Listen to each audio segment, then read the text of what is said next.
अरे कौशल्या, ये क्या? तुम्हारे ये कपड़े कीचड़ से कैसे सन गए? जी बाजार से सब्जी लेकर आ रही थी तो पैर फिसल गया और कीचड़ में गिर गई और मेरे पैर में भी थोड़ी मोच आ गई। अब कब तक यूं बुढ़ापे तक काम करोगी कौशल्या? मुझे लगता है अब हमें अपने बेटे राजेश की शादी कर देनी चाहिए। मैं भी कब से यही सोच रही हूँ जी, लेकिन आप ही बताइए, हमारी इस गरीब कुटिया में कौन ही लड़की आना चाहेगी? भगवान है ना, भगवान पर भरोसा रखो, कोई ना कोई लड़की तो मिल ही जाएगी।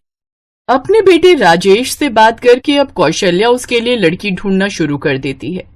कुछ ही महीनों में उसे पड़ोस के गांव की एक गरीब लड़की अनीता राजेश के लिए मिल जाती है। वो उन दोनों की शादी करवा देती है। अनीता आते ही अपने ससुराल की जिम्मेदारी अच्छे से संभाल लेती है। एक रोज, अनीता बहू, ये तू सुबह सुबह क्या कर रही है? माँ जी, बरसात का मौसम शुरू होने वाला है और ये दीवार देखिए कितनी खराब हो चुकी है, इसलिए मैं मिट्टी के लेप से उसे भर रही हूँ ताकि अंदर मिट्टी ना आए और ना ही बरसात का पानी। अच्छा चल ठीक है, मैं भी तेरी मदद कर देती हूँ। दोनों सास बहू बाहर मिट्टी का लेप लगाना शुरू कर देती हैं। तभी उनके घर के सामने बने एक बड़े से घर में रहने वाली निकिता बाहर आती है। लगता है घर में छेद हो गए हैं और दोनों सास बहू वही भर रही हैं। खैर, तुम गरीबों का यही रोना रहता है सारा साल, कभी बरसात की मार, कभी गर्मी की तो कभी भीषण ठंड की। हम अमीरों को देखो, किसी बात की चिंता नहीं है, सारे घर पर टाइल्स लगी है तो हमें कोई टेंशन ही नहीं है बरसात में। हम तो बरसात का मजा लेते हैं बस। ठीक कहा आपने, लेकिन हम गरीब हैं, बिना पैसों के कम में गुजारा कर लेना बहुत अच्छे से जानते हैं। उफ, तुम गरीबों को तो मुंह लगाना ही बेकार है। तुम लोगों से बात करके मुझे अपना मूड नहीं खराब करना। ये कहकर निकिता अपने घर में चली जाती है। फिर शाम को धीमी बारिश शुरू हो जाती है। अनीता का पति बारिश में भीगते हुए घर आता है। अरे, आप तो भीग गए हैं, जल्दी से कपड़े बदल लीजिए नहीं तो ठंड लग जाएगी। अनीता उससे लगातार बोले जा रही थी, लेकिन राजेश तो जैसे कहीं और ही खोया हुआ था। सुनिए जी, सुनिए ना, क्या हुआ है आपको? अरे बेटा, क्या हुआ है? कुछ बोल, बहू के सवालों का जवाब दे। क्या बताऊं माँ, मैं जिस फैक्ट्री में काम करता था वो बंद हो गई और मालिक ने मुझे काम से निकाल दिया। मेरी तो कुछ समझ में नहीं आ रहा है, इस बरसात में मैं आखिर कहाँ काम ढूंढूंगा। एक तो वैसे ही पैसों की इतनी तंगी है, घर में राशन भरवाने तक के पैसे नहीं है, ऊपर से ये छत की भी मरम्मत करवानी है। आप परेशान मत होइए, हम दोनों कल से काम ढूंढेंगे। दोनों मिलकर काम करेंगे तो आसान रहेगा। और फिलहाल घर में 4-5 दिन का राशन रखा हुआ है तो थोड़ा काम चल जाएगा। मैं अभी आप सबके लिए खाना बना देती हूँ। अनीता चूल्हे की तरफ आग जलाने जाती है, लेकिन बरसात का पानी पड़ने के कारण लकड़ियां गीली हो गई थी, जिस कारण चूल्हा भी नहीं जल रहा था। फिर घर के अंदर से ही पुराना सूखा कपड़ा ढूंढती है, जिससे आग जलाने की कोशिश करती है। अपनी बहू को आग जलाने में इतनी परेशान होते देख कौशल्या सोचती है, हे भगवान, अभी थोड़ी सी बारिश से ही रसोई के ये हाल हैं, तो आगे पड़ने वाली तेज बारिश में हमारे रसोई का और घर का क्या ही हाल होगा। अगले दिन दोनों पति पत्नी काम की तलाश में निकल जाते हैं, लेकिन उन्हें कहीं भी काम नहीं मिलता। तभी निकिता के पति सूरज की नजर अनीता पर जाती है। अरे, आप तो वही है ना जो हमारे घर के सामने ही रहती है, आप यहाँ क्या कर रही हैं? जी, वो बात यह है कि मेरे पति की नौकरी चली गई है, इसलिए हम काम की तलाश में निकले हैं, लेकिन सुबह से मुझे कुछ भी काम नहीं मिला। ओह, तो ये बात है। वैसे क्या काम आता है तुम्हें? जी, मैं खाना बहुत अच्छा बना लेती हूँ और घर की साफ सफाई भी अच्छे से कर लेती हूँ। ओह, दैट्स ग्रेट। वैसे हम भी कब से खाना बनाने के लिए किसी की तलाश में थे। वो क्या है ना, मेरी वाइफ को खाना बनाने में आलस आता है, और सच कहूँ तो वो इतना अच्छा खाना बना भी नहीं पाती। तो क्यों ना आप मेरे घर पर ही खाना बनाने का काम शुरू करें, इसीलिए बोल रहा हूँ। जी सच में साहब, लेकिन कहीं वो निकिता मैडम मुझे निकालेंगी तो नहीं? नहीं नहीं, ऐसा कुछ नहीं होगा, तुम कल से काम पर आ जाना, ठीक है? अगले दिन से अनीता सूरज के घर काम पर आ जाती है, जिसे देख निकिता कहती है, ओह अच्छा, तो तुम आई हो काम करने। उस दिन तो तुम बड़ा लेक्चर दे रही थी, हम गरीब हर हालात में गुजारा कर ही लेते हैं। अब लगता है गुजारा ठीक से नहीं हो रहा। हालात हमेशा एक से नहीं रहते मैडम, और जब बात परिवार पर आए तो मेहनत दुगनी करनी पड़ती है। अच्छा ठीक है ठीक है, चल अब जल्दी से रसोई में जाओ और मेरी सारी रसोई अच्छे से साफ कर देना। और हाँ, उसके बाद हमारे लिए अच्छे से पकौड़े, वो भी गर्मा गर्म चाय के साथ बनाकर ले आना।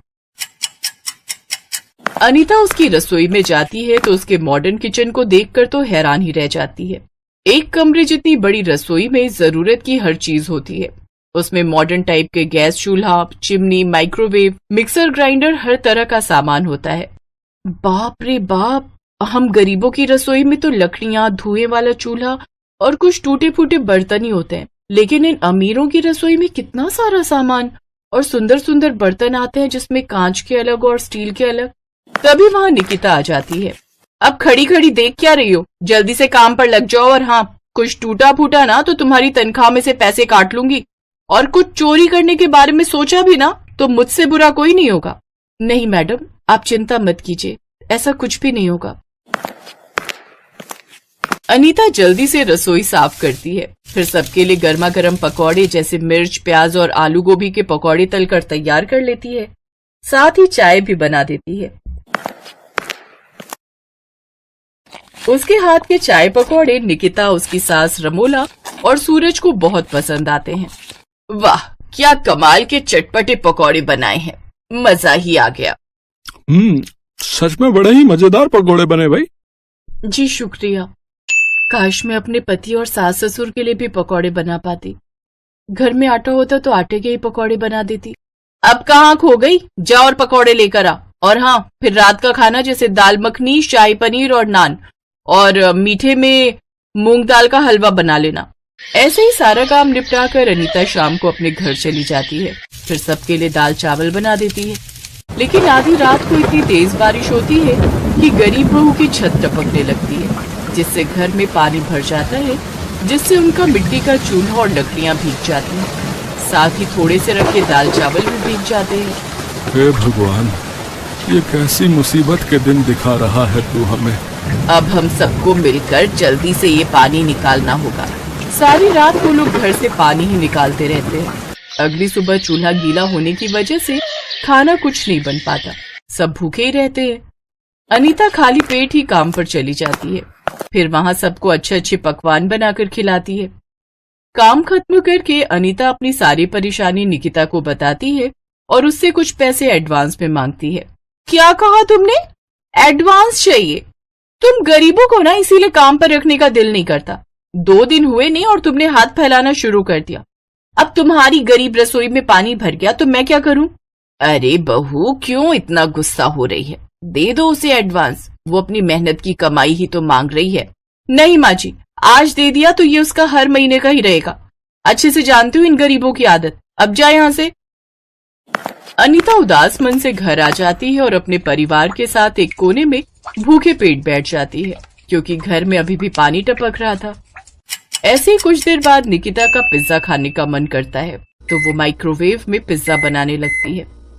उसके घर में कोई नहीं था, लेकिन तभी अचानक माइक्रोवेव में ब्लास्ट हो जाता है। वो आवाज सुनकर अनीता जल्दी से उसके घर जाती है और देखती है कि निकिता करंट की चपेट में आ गई है। हे भगवान, मैडम तो करंट से बेहोश हो गई हैं। मैं अभी राजेश और माँ बाबूजी को बुलाकर लाती हूँ। इन्हें जल्दी से अस्पताल लेकर जाना होगा। अपने परिवार वालों की मदद से अनीता जल्दी से निकिता को अस्पताल लेकर जाती है। कुछ देर बाद सूरज और रमोला भी पहुंच जाते हैं। डॉक्टर उसका इलाज करते हैं और कुछ देर बाद उसे होश आ जाता है। लेकिन मैडम, आपको करंट कैसे लगा? वो गलती से मुझसे माइक्रोवेव का तार पानी पर गिर गया था। फिर मैंने जैसे ही उसको पोंछकर स्विच में लगाया तो शॉर्ट सर्किट हुआ और मुझे तेज करंट आ गया। वो तो अच्छा हुआ कि अनीता भाभी वहां समय पर आ गई और इन सब ने तुम्हें जल्दी से अस्पताल पहुंचा दिया। ये सुनकर निकिता को अपनी गलती का एहसास हुआ। मैंने तुम्हारे साथ इतना बुरा किया, लेकिन फिर भी तुमने मेरी जान बचाई। तुम सचमुच बहुत अच्छी हो। सूरज जी, आप आज ही इसके घर की मरम्मत करवा दीजिए, साथ ही गैस सिलेंडर और चूल्हा भी लगवा दीजिए और रसोई में राशन भी भरवा दीजिए, ताकि इन सबको कोई परेशानी ना हो। इसके बाद सूरज वैसा ही करता है, जिससे अब गरीब बहू की रसोई भी बरसात में सूखी रहती है और बिना किसी परेशानी के खुशी खुशी अपने परिवार के लिए बढ़िया पकवान बनाती है और वो पूरा परिवार खुशी खुशी खाना खाकर बरसात का आनंद लेता है। कुछ समय बाद राजेश को भी एक अच्छी जगह नौकरी मिल जाती है, जिससे अब उनकी सारी परेशानियां खत्म हो जाती हैं।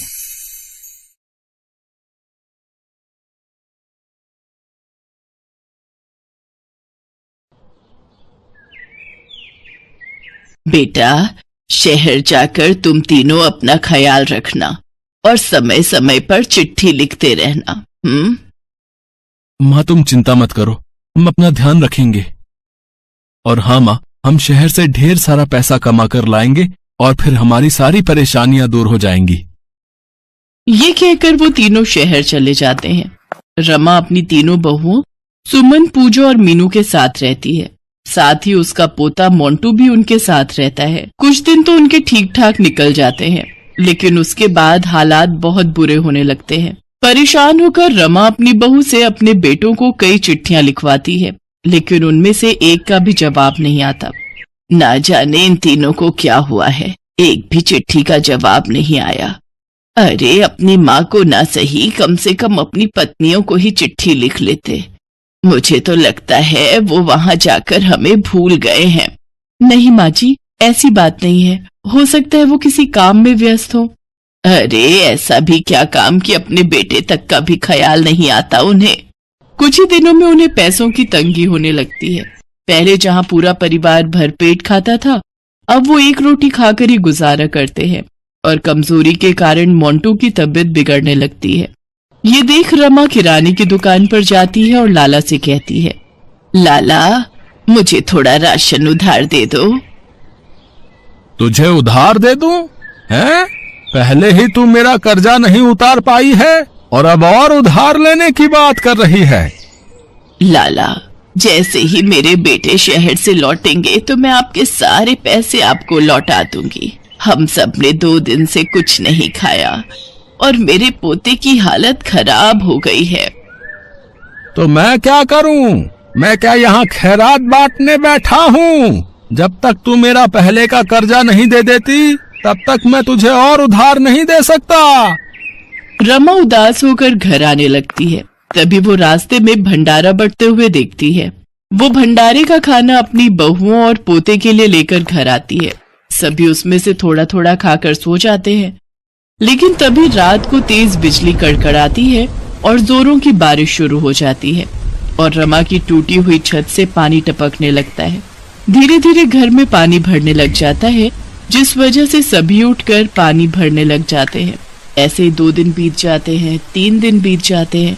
3 दिन से हो रही बारिश से सभी घर वाले बहुत परेशान हो जाते हैं। अगर ये बारिश नहीं रुकी तो ना जाने क्या होगा। हाँ माँ जी, हमारा घर वैसे ही कच्ची मिट्टी का बना हुआ है, अगर ये टूट गया तो ना जाने क्या होगा। तभी छत का एक हिस्सा टूटकर वहाँ गिर जाता है। रमा जल्दी से अपनी बहुओं और पोते के साथ घर से बाहर निकल जाती है। कुछ ही देर में उनका वो मिट्टी का घर टूटकर चकनाचूर हो जाता है। माँ जी, हमारा घर, अब हम क्या करेंगे? दादी माँ, अब हम कहाँ रहेंगे? अपने घर की ऐसी हालत देखकर उन सबकी आंखों में आंसू आ जाते हैं। बेचारी रमा अपनी तीनों बहुओं और पोते के साथ सड़क पर चलने लगती है। चलते हुए उन्हें सड़क किनारे एक बहुत बड़ा पाइप दिखता है और वो सभी बारिश से बचने के लिए उसमें जाकर रहने लगते हैं। आज उन सभी को भूखा रहते हुए 3 दिन हो चुके थे। अपने पोते की बिगड़ती हालत देख रमा काम की तलाश में निकल जाती है। काफी देर तक काम ढूंढने के बाद वो एक ढाबे पर पहुंचती है। सेठ जी, मेरी 3 बहुएं और पोता 3 दिन से भूखे हैं। इस बारिश में हमारा मिट्टी का घर भी ढह गया है, इसीलिए मैं काम की तलाश में निकली हूँ। कृपा करके आप मुझे कुछ काम दे दीजिए, मैं कुछ भी काम कर लूंगी। मैं तो खुद कब से काम वाली की तलाश में था। अच्छा हुआ आप आ गईं। आप यहाँ काम कर सकती हैं, इससे हमारी भी काफी मदद हो जाएगी। आपका बहुत बहुत शुक्रिया सेठ जी। रमा अगले दिन से ही उस ढाबे पर काम करने लगती है और अपनी बहुओं और पोते का पेट पालती है। ऐसे ही समय बीतता है और एक रोज रमा के तीनों बेटे गांव वापस आते हैं। उन्हें जब गांव वालों से अपने घर के हालातों के बारे में पता चलता है तो वो उस ढाबे पर पहुंचते हैं जहां रमा काम करती थी।